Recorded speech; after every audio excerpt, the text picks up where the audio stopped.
नमस्कार दोस्तों, कैसे हैं आप।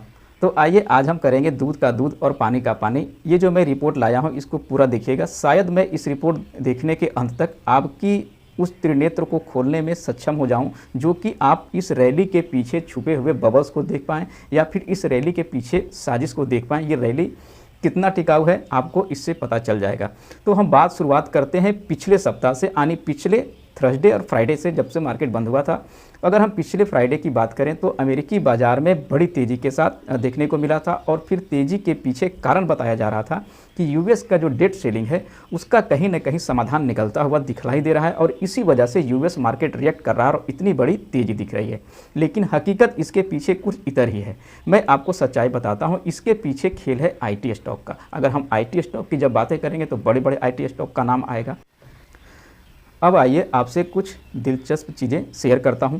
अगर हम वहां की बात करें तो जो सबसे बड़ा इंडेक्स है वो S&P 500 है और नैस्डैक है। और इन दोनों में देखें तो आईटी के 7 स्टॉक जिसके दम पे ये बाज़ार को भगा रहे हैं। और उन 7 स्टॉक का अगर आपको नाम बताएं तो पहला है एप्पल, दूसरा है माइक्रोसॉफ्ट, तीसरा है अल्फ़ाबेट और चौथा आ जाता है अमेजन, पाँचवा है एनवीडिया, मेटा और टेस्ला।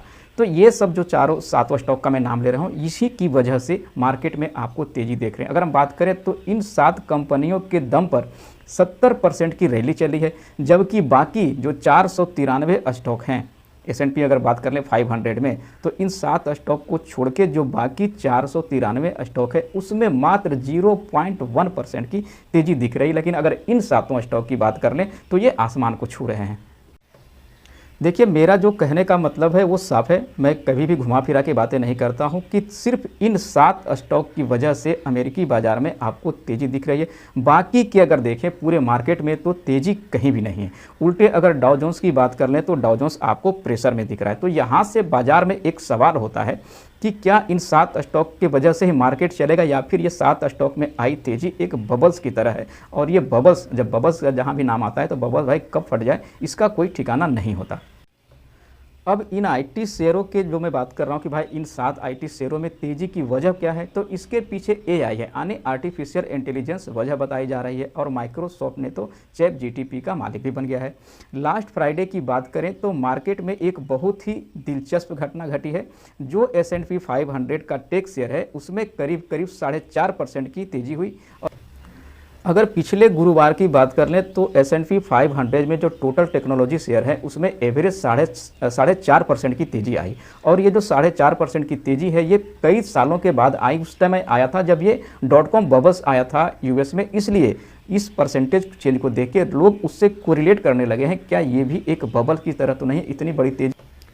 अगर हम पिछले 3 महीने की बात कर लें, यानी मैं पिछले क्वार्टर की अगर बात करूं तो S&P 500 के केवल 20% IT stock he out perform किया है। बाकी के जो 80% हैं वो अंडर परफॉर्मर हैं। हाल ही में एक कंपनी थी एनवीडिया जो कि गेमिंग प्रोसेस करती है और खास करके वो चिप भी बनाती है और सॉफ्टवेयर कंपनी है, उसने रिजल्ट जारी किया था और बताया कि अगले क्वार्टर में बहुत ज़बरदस्त मेरा गेन है वो बढ़ने वाला है। यानी AI की वजह से, आर्टिफिशियल इंटेलिजेंस की वजह से ये जो मेरी बढ़त है वो हम पाने वाले हैं। उसके चक्कर में स्टॉक पिछले 2 दिनों से देखें तो उसमें 25% की आपको बढ़त दिखाई दी चाहिए। अगर इसी तरह एक और हम कंपनी की बात कर लें, वो छोटी कंपनी है, उसका नाम है मार्वल टेक्नोलॉजी।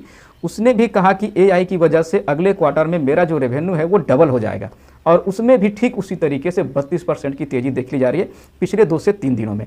तो ये सारी खबर जो बताने का मेरा आपसे औचित्य है और ये जो खबर मैं बता रहा हूँ कि एक तरह देखिए कि 80% जो स्टॉक है वो अंडर परफॉर्म में है, केवल 20% स्टॉक लेके मार्केट को ऊपर उड़ रहे हैं। तो कहीं ना कहीं ये जो शंकाएं हैं और इस तरह की मैं जो चर्चाएं कर रहा हूं आपसे, इस तरीके की चर्चाएं ग्लोबल मार्केट में ट्रेडरों के बीच हो रही है कि क्या ये फिर से दोबारा से बबल्स की एंट्री तो नहीं है, क्या दोबारा से मार्केट धराशायी तो नहीं हो जाएगा। तो मेरा एक बात मैं आपसे और कहना चाहता हूँ कि मार्केट में कोई भी भगवान नहीं है। कहा जाता है कि मार्केट में भाव ही भगवान है। मार्केट कहाँ जाएगा कोई नहीं जानता है। ये भले ही आपने किसी के बारे में भ्रम पाल रखी हो कि वो जो कहता है मार्केट वही होता है, ऐसा कहीं नहीं आपको देखने को मिलेगा। हो सकता है 1-2 बार किसी का तुक्का बैठ गया हो, लेकिन अगली बार वो आपको धोखा दे सकता है। तो हमेशा कहीं ना कहीं से अपने जो आपके IQ है उस पर काम करिए। मार्केट में खास करके आप जितने भी तरीके हैं उससे इन्फॉर्मेशन कलेक्ट कीजिए और एक सार तैयार कीजिए। लेकिन हाँ, इतना ज़रूर है कि आप मार्केट में जितना इन्फॉर्मेशन कलेक्ट करेंगे तो आप राइट डिसीजन जो आपका लेना होता है उसमें आपको ये बहुत मदद करता है। तो दोस्तों, एक बात आपको और मैं बताता चलूँ कि मैं किसी भी तरीके से सेबी का रजिस्टर्ड एडवाइज़र नहीं हूं। तो अगर जब भी मैं किसी स्टॉक के बारे में बात करता हूं, उससे पहले उस स्टॉक में इन्वेस्टमेंट बनाने से पहले अपने एडवाइज़र से संपर्क जरूर कर लेंगे। दोस्तों कमेंट के माध्यम से ज़रूर बताइएगा मेरा ये आपको वीडियो कैसा लगता है। अगर मेरा वीडियो अच्छा लगता है तो प्लीज़ इसको लाइक कर दीजिए।